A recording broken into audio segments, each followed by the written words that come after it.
Speaker சொன்னாரு, ஒடியாந்தாரு பூத்துக்குள்ள, ஐயா என் பொண்டாட்டி பேர் அமராவதி, ஓட்டு போட்டுச்ச பாரு, இப்போதான் போட்டு போச்சு. ஐயோ அப்படின்ச்சு. என்னன்னு கேட்டா 4 வருஷம் ஆச்சு அது செத்து.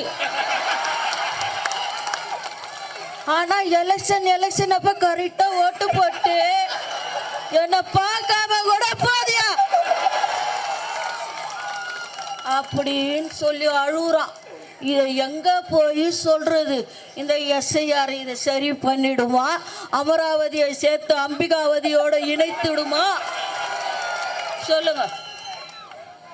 இந்த 75 வருஷம் பவள விழா, கடமை, கண்ணியம், கட்டுப்பாடு, தமிழினம், மக்களினம், சமுதாயம், தமிழ் மொழி, ஒண்ணுமே வழங்காது சொன்னதுக்கே.